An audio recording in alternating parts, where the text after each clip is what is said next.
Today we're doing a super special Q&A video! That should have been done like a month ago! Yay! You guys sent me a lot of questions, I'm actually kind of surprised. So I picked out a few I thought would be fun to answer. But before that, I want to answer the most asked question. I swear to Muffins, I get this at least 3 times a day. Echo, will you build/help build my game for me? No. As awesome as it would be to help every single one of you make your game, I just can't help all of you.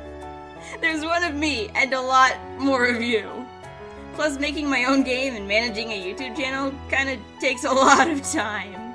As much as I would love to make all of your games for you, I just can't. Okay? Although, if you have any questions, you're more than welcome to ask me for advice. Okay, to the real questions. How long have you been drawing? Since I was 5. I actually used to draw with my dad, and he sort of taught me how to draw back when I was, like, probably 5 or 6. Like, I wasn't good, but I was drawing at least. And then I sort of just started copying other people's drawings, and then I'm like, oh yeah, these are totally my drawings, I'm so good. And then I'm like, no, wait, this is stupid. Let's figure out how to draw for real. So I guess around high school I actually started trying to be good at drawing.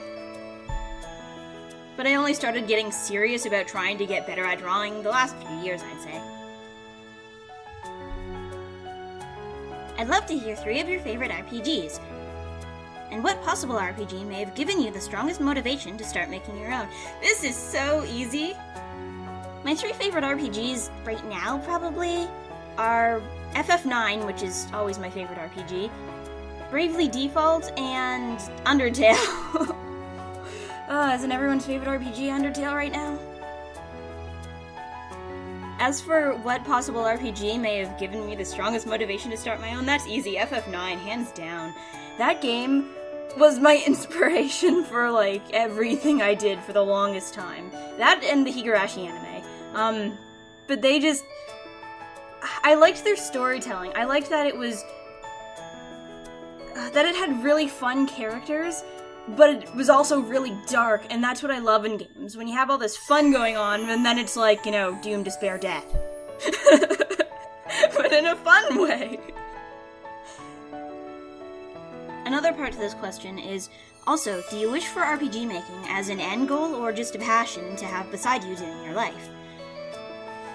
I don't really know how to answer that, because I like making games, and it's definitely, like, my passion. It's what I do. It's what I do to have fun, and I make games because I want to make games, and I want to play the games I make. It's just what I do. But as a sort of end goal of, gotta make a game, it's not quite like that, because I've made games, and it's not like I'm looking to make the perfect game, and that's gonna be my end thing. I'm just gonna keep making games until I run out of ideas, I guess. But it's definitely more of just a passion thing. I like writing stories, making characters, making their worlds, and just kind of making their lives. In some way or another, anyway. What is your favorite sweet/treat? I like chocolate. Specifically caramel bars. I don't know why, they've just kind of always been my favorite yummy goodness thing. What are some of your favorite RPG Maker games? Can I say my own? I really want to say my own. On that note, the reason why I would say my own is because I've made my games with the things I like in mind. Like, I made my games for me. I made them because I didn't see any other games like them that I wanted to play at the time, so I just kind of made my own. As for other people's, I've seen a few that kind of jump out at me, but there have been very few that I've actually, like, gotten into the point where I gotta get to the next boss, gotta find out what happens. There have been very few that actually, like, make me want to keep playing them. Don't get me wrong, I found a lot of good ones, and a lot of not so good ones, but I don't know, the thing that makes RPG Maker games good to me is when you play them and you see how much work went into them. Because a lot of RPG Maker games are made by one or a small handful of people, and when you can see kind of what they all managed to make, it's really cool. I liked one of the I guess, Secret of Mana inspired games by Mog Hunter, though I can't remember the name of it at the moment.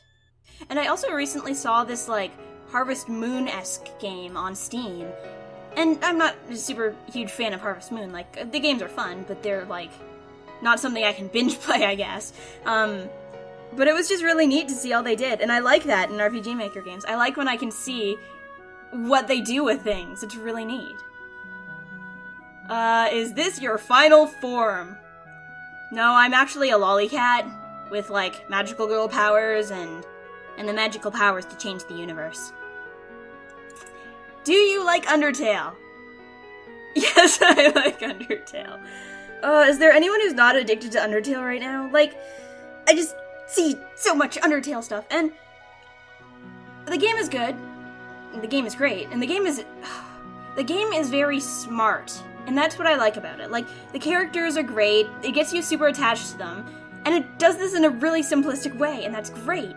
But what really gets it for me is how smart the game is. Like, there are conditions for, like, everything you do. Like, if you kill someone, you go back, you get a different set of dialogue, and it's great. And I look at the game and I'm like, oh my god, how did you do that? How could you just spend so much time just dealing with all of that? Ugh. I am very impressed by Undertale. It would be a pain in the butt to program. And I respect that a lot. I'm totally not addicted to Undertale or anything, only a little bit. If you don't like Undertale, that's totally cool, and I can see why people don't like it. For me, the fan base kinda kills it, because everyone's all like, go play Undertale, it's the greatest game ever, and it's like, well, yeah, but then you're pretty much giving away everything about it. I don't like that. I don't like when people are all like, this is Undertale, look at all the cool things it did, and then it totally takes away from the people who want to play it, like, for the first time, because the game is all about playing it for the first time. If you know what's gonna happen, it's no fun. Anyway, that's my thoughts on Undertale. What do you use to record? I use a Blue Yeti USB microphone that I got like a week ago, and it's great! And it would be even greater if the pop filter wasn't on back order for like a month or two. Yay.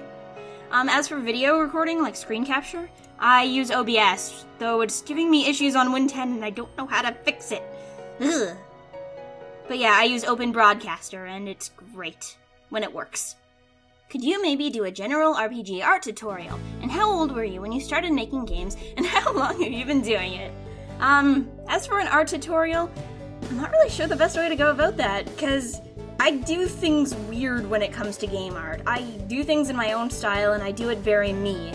I don't do it, like, super mega pixel art like everyone else. I do it in a style I'm comfortable with using, and that's hard to explain as a tutorial, because it's not just, well, color this like this, do whatever you want, it'll probably work. How old was I when I started making games? Well, I started getting into RPG Maker probably when I was around 7? I started messing around with RPG Maker 2003, and then I don't think the legit version of XP was out at the time. I think I was playing with Hostality Knights Edition? I don't remember. I just remember the logo or the icon is different or something. But I was playing around with that, and that sort of got me into game making. Actually, it was my brother who got me into game making. He was messing around with RPG Maker, and then he showed me this map, and I'm like, you made that? You made... Oh, I can't go that high. So I'm like, you made that? And he's like, yeah, it's totally like a game. It was awesome. It was like 2 maps. It was totally horrible. Okay, not horrible. It was actually good, but like, here's, you know, little 7-year-old me thinking, oh my gosh, you made this entire thing by yourself. It's so great. I want to do that. And then he's like, yeah, I made a map. I'm so awesome. But that was probably around when I was 7, and I made my first sort of game. I think it was about an hour, yeah, probably about an hour long, and it was an FF9 fan game. Akira was the protagonist, even back then, and it was terrible. Oh, there's a long story behind why I made that, but I'm not going to go into it here. So yeah, I made that game, and it was bad, and I made it for his birthday back then, and he loved it, so I'm like, okay, let's keep making games.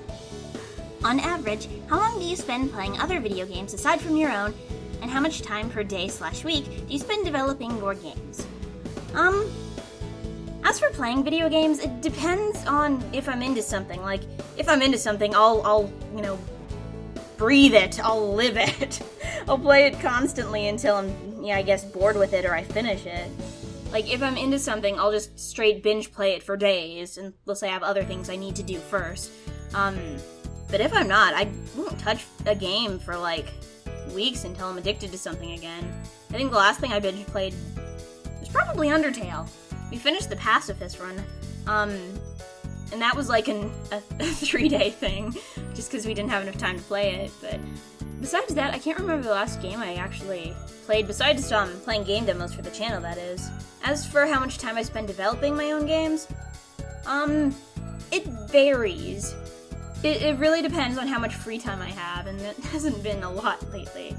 I'd say between 4 and 8 hours a day, provided I have nothing else to do. I have about an 8-hour window of free time for YouTube and game development and pretty much everything I have to do in a day. So if I can get that time, then I'll work on it constantly. Or if I have other things to do, then it'll get shortened down to how much time I have left after I do everything I have to do that day. It basically just boils down to how much free time I actually have, and how much I want to prioritize making my game as opposed to, say, making a YouTube video or just doing real-life nonsense. Ugh, real life. Bleh. How did you learn to draw manga or anime? A lot of binge-watching anime. I'm not really sure how I learned to draw it. I just felt like drawing anime and started drawing a lot of anime and manga-inspired pictures, and then I just kinda got better as I went. I also watched a lot of Mark Crilly's videos to kind of figure out how to draw. And I also looked into manga for dummies, because that actually was kind of useful. Manga for dummies, you heard it here, just how to draw anime. But really, it comes down to, you want to draw it, and you just kind of draw it a lot, and you just get better at it, and you look at other anime, or manga, or a specific style you like, and you just kind of learn to draw that, and kind of make it your own. Like, you don't want to copy it, because that's no fun, but you want to kind of figure out how you want to draw things, and then draw them. I'm not really sure what to say besides that. It's kind of just how I did it. I didn't take any, how to draw anime courses or something like that. It just boils down to drawing it a lot and trying to get better at it. How much minutes is the maximum time for a normal battle at a game's starting point? Short. Pretty much my rule for battles in games, specifically at the starting point, is you want to get the player immersed into the world. And you can't do that if you spend 10 minutes on a battle in a dungeon that's a random battle at the beginning of the game. Like, bosses can have their own thing, but normal battles, I'd keep them short, especially for the beginning of the game. You don't want to turn away the player for being, oh, this is taking too much time, when's it gonna get anywhere? Okay, I'm done. I've had that problems in several normal games, like actual mainstream games, and it's just, you lose interest because it's not getting anywhere. And pretty much at the beginning of the game, you've got the monster and the player, and you're both just kind of hitting attack back and forth. Now, if the battles are interesting, like if they have some sort of interesting mechanic to them, that's a reason to make them longer. If you're making longer battles, I'd also advise not having them as frequently. It's kind of a trade-off. You can either have short battles and have them relatively frequently, or have longer battles and have them less often. At least in my opinion. I'd say for the starting point in a game, I wouldn't have the battles take more than a minute, like tops, at least for random battles. If you go replay, say, a Final Fantasy game, you'll realize that you can pretty much just one-shot all of the beginning monsters. And that's just kind of my opinion on how the beginning of a game should be.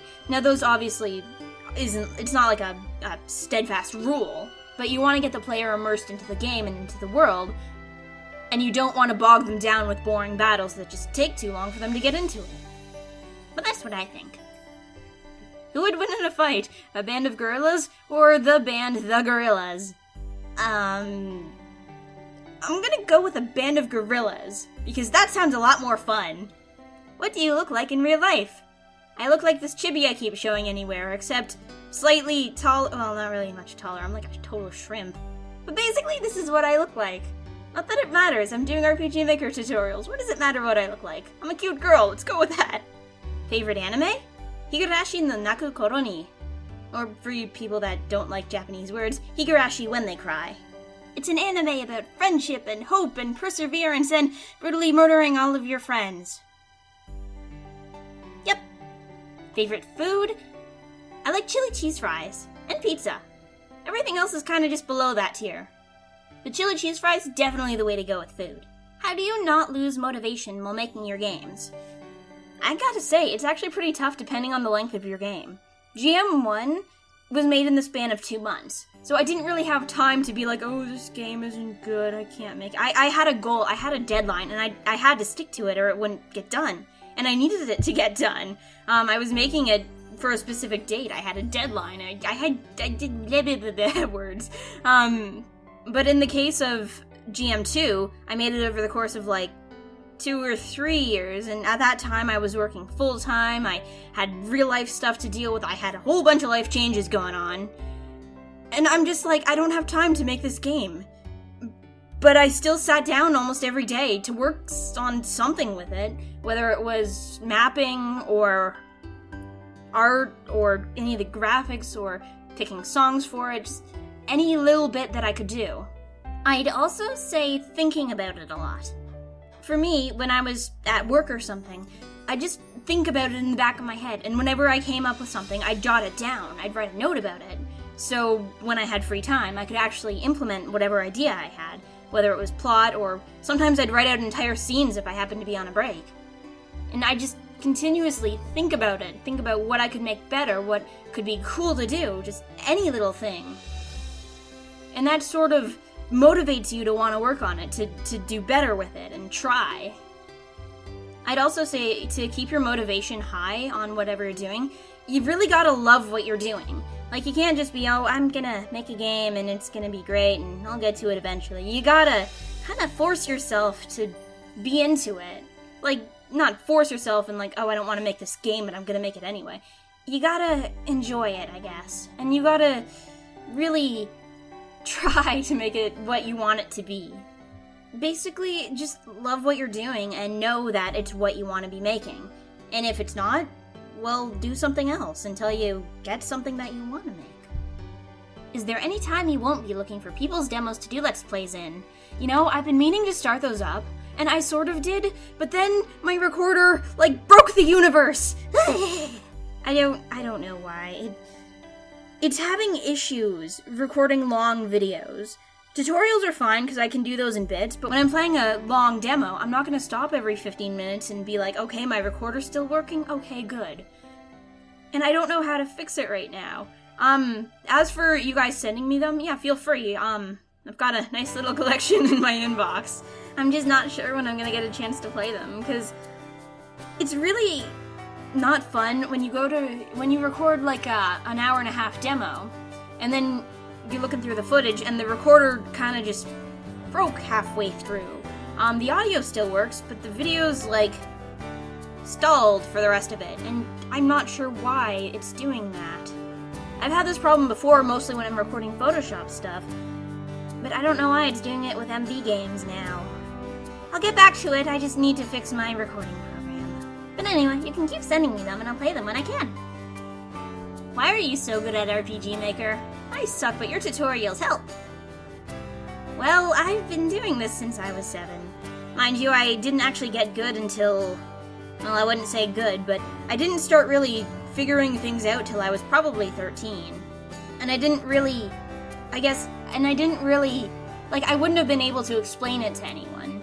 Probably until a few years ago, when I actually got kind of confident about what I was doing, I guess.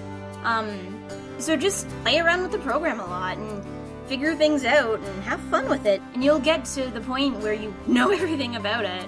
It's more of a familiarity thing.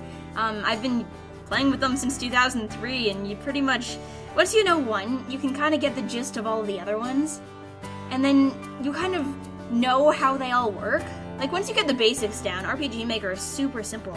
It's just the things you don't know are the hard part, I didn't know what variables and switches did at first. I don't even remember if I knew how to make treasure boxes, like, for the longest time. But it's just a familiarity thing. Once you learn the program more, you get to know where everything is, how things work, and then how to use them so that they're awesome. But you'll get there eventually, I'm sure. And this is going a bit long, so I think we're good for questions today. I hope you enjoyed watching this Q&A and me trying to not mess up on words that I'm saying. Okay? And I should be back with more tutorials within the next few days.